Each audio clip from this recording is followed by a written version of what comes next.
Guys, sudah bergabung. Mudah-mudahan Bang Daniel sudah bisa dengar suara kami, Bang Daniel. Sudah, Mbak Sina.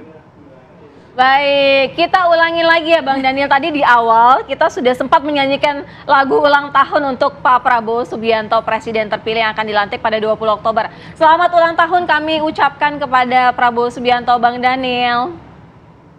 Ya, nanti saya teruskan dari Mbak Sina dan Mbak Rati. Ya, terima kasih, baik Bang Daniel.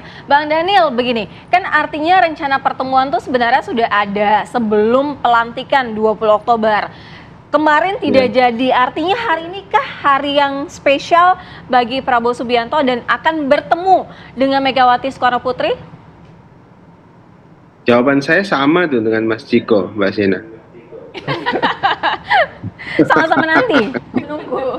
Jadi tidak ada yang nggak jadi. Sebenarnya kan informasi yang berkembang di wartawan itu terkait dengan misalnya, oh nanti malam tuh tadi malam ada pertemuan di Tengku Umar segala macam. Itu kan semuanya wartawan kan pasti tanya Mas Ciko, juga Bang Ciko, kemudian tanya ke saya dan macam-macam ya, dengan berbagai dugaan bakal pertemuannya tadi malam dan sebagainya. Yang jelas begini, yang jelas komunikasi intens sudah dilakukan sebagai pendahuluan pertemuan antara Pak Prabowo dengan Ibu Megawati. Bahkan Mas Pram sudah bertemu Pak Prabowo sebagai pendahuluan komunikasi antara Pak Prabowo dan Ibu Megawati. Ini kan pertemuannya dianggap publik akan sangat simbolik, juga pertemuan antar dua negarawan dan sebagainya, akan banyak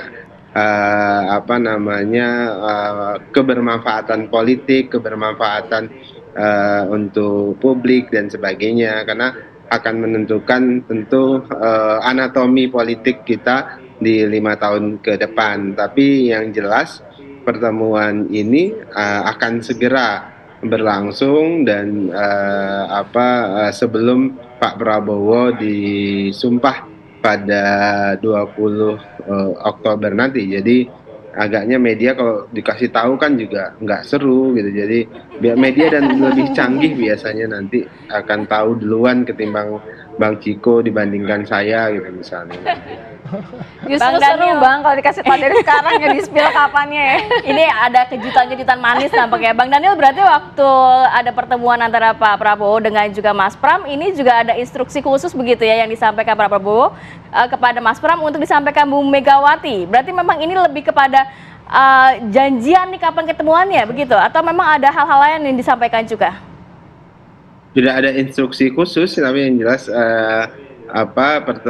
Mas Pram datang kemudian menyampaikan pesan tentu ke Pak Prabowo begitu. Nanti yang jelas agenda dan rencana pertemuan antara kedua tokoh ini segeralah dilaksanakan. Kan ini saling mencocokkan jadwal juga tidak mudah, Mbak. Dua orang tokoh ini juga disibukkan dengan berbagai kesibukan masing-masing.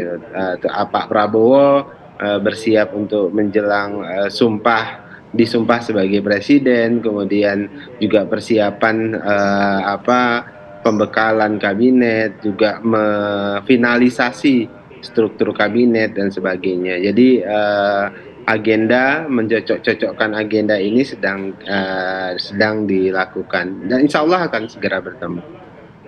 Jadi mencocokkan tanggal ya, bukan menunya apa lagi milih menu gitu.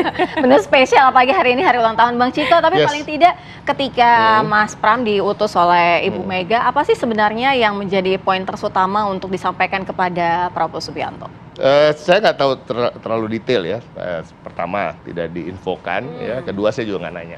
Karena memang kan pastinya kalau mereka mereka datang ke situ itu bukan urusan kami gitu. Pada intinya pasti ada pesan-pesan yang harus disampaikan, mungkin terkait dengan pertemuan tadi ya, penjadwalan, mungkin juga terkait dengan memberikan semangat untuk Pak Prabowo untuk kemudian menyampaikan bahwa PDI Perjuangan memberikan kesempatan, keleluasaan bagi presiden terpilih tentunya untuk memilih calon menteri, calon kepala badan, calon wakil menteri dan lain-lain, dan making sure that Pak Prabowo tahu bahwa apapun keputusan PDI Perjuangan ke depan akan berada di dalam kabinet bersama atau tidak, PDI Perjuangan adalah partai yang menginginkan kesuksesan bagi pemerintahan Pak Prabowo. Seperti juga rakyat Indonesia secara keseluruhan. Kita harus memberikan kesempatan, harus optimis, harus bisa meyakini bahwa pemerintahan ke depan akan dapat membawa bangsa kita ke arah yang lebih baik, namun tentu tanpa merupakan bahwa kita hidup di sistem demokrasi, di mana tentu nanti ada aspirasi-aspirasi yang berbeda, dan apabila PDI Perjuangan memilih untuk berada di luar kabinet misalnya, dan hanya di parlemen, dan mungkin ada kader kami di yudikatif, itu akan menjadi checks and balances bagi pemerintahan ke depan. Oke, nanti saya mau ke Mas Adi. Mas Adi, kalau melihat ini juga masih tunggu-tungguan, masih cari waktu yang tepat, masih cari mungkin menu yang tepat, tapi kalau kita melihat kan dari 2 hari lah, 3 hari, ini masuk ke hari keempat pembekalan juga. Tidak ada calon menteri, wakil menteri yang dari PDI Perjuangan. Apakah sebenarnya pertemuan ini yang kenapa sepenting itu sebelum pelantikan gitu loh Mas? Apa yang bisa dimaknai dari hal-hal tersebut? Kita akan sambung lagi di segmen berikutnya, tetap bersama kami. Baik, kembali lagi di Apa Kabar Indonesia Pagi. Kita langsung ke Mas Adi. Mas Adi, sebenarnya seberapa penting sih pertemuan ini dilakukan sebelum pelantikan? Kayaknya ya 17, 18, 19 gitu ya. Pokoknya sebelum 20 gitu kan. 19,5. Apa maknanya? Kalaupun memang ada pertemuan, nggak jadi di-prank gitu ya masyarakat Indonesia. Apa pertemuan ini nantinya? Ya, secara politik tentu ada simbol yang ingin disampaikan kepada publik. Bahwa Prabowo sebelum dilantik tanggal 20 secara politik sudah bernegosiasi, sudah berkomunikasi dan bersilaturahmi dengan pihak-pihak yang selama ini saling bersaing dan saling berkompetisi. Prabowo ini kan per hari ini satu-satunya yang masih belum bertemu secara formal hanya dengan Megawati Soekarno Putri, dengan elit-elit partai yang lain, ketua umum partai yang lain, terutama yang kalah Pilpres, itu kan sudah sering diekspos dengan Surya Paloh sering, dengan Muhaimin sering, bahkan dengan elit-elit PKS. Ya bolak-balik mereka bertemu. Satu-satunya memang yang ditunggu oleh publik, kapan Megawati Soekarno Putri berjumpa dengan Prabowo Subianto. Apakah endingnya soal koalisi? Apakah endingnya soal kerjasama politik, entah itu di kabinet, entah itu di parlemen atau di pilkada? Itu persoalan teknis tentu saja. Tapi Prabowo yang dipersepsikan sebagai pemimpin yang zero enemy, tidak ingin meninggalkan satupun musuh politik, tentu dalam konteks ini dibaca sangat penting betapa pertemuan itu harus dilakukan sebelum pelantikan 20 Oktober. Jadi ini semacam soft launching bagi Prabowo sebagai pemimpin yang ingin merangkul semua pihak, itu satu ya. Nah yang kedua, jangan-jangan memang kedua tokoh ini sudah saling jumpa ya. Kan perjumpaan itu kan tidak harus komunikasi sudah lancar gitu ya. Betul, bahwa perjumpaan itu kan tidak harus makan nasi goreng bersama atau ngeteh bersama. Kan sekarang begitu banyak instrumen yang memudahkan antar orang, antar tokoh untuk saling berjumpa. Bisa video call, bisa pakai Zoom, bisa hal-hal yang lain yang sebenarnya pembicaraannya itu soal apapun sudah bisa disampaikan secara terbuka.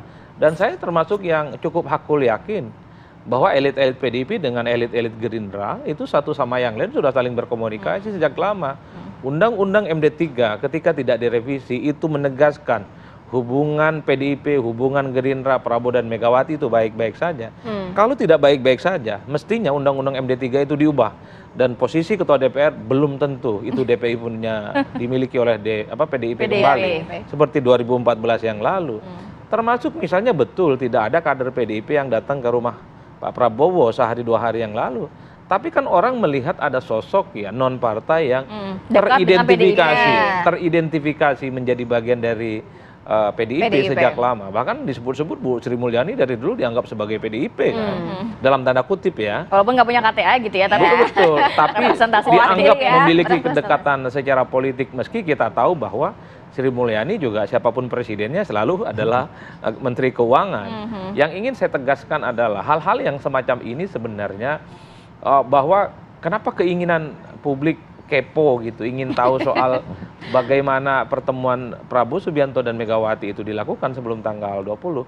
Ini tentu Prabowo ingin menegaskan, publik juga ingin tahu siapa sebenarnya pihak-pihak yang secara politik sudah selesai atau tidak dengan Prabowo Subianto. Kalau sudah tanggal 20 Oktober, orang sudah tak lagi bicara tentang romantisme, orang tak lagi bicara tentang bagaimana membangun kebersamaan. Prabowo sudah berpikir bagaimana menterinya yang dilantik, wakil menterinya yang dilantik, itu mampu mengakselerasi semua visi misi dan janji politiknya dengan cepat, secepat-cepatnya. Tak lagi bicara tentang rekonsiliasi, tak lagi bicara tentang ketemu. Fokusnya udah beda ya. Jadi harus selesai sebelum itu ya. Fokusnya sudah beda. Jadi ibarat pertandingan bola ini lapangan sudah oke dan sudah kondusif sehingga tak ada lagi persoalan-persoalan residu pilpres itu yang kemudian layak untuk dikhawatirkan. Saya kira di situ memang konteksnya.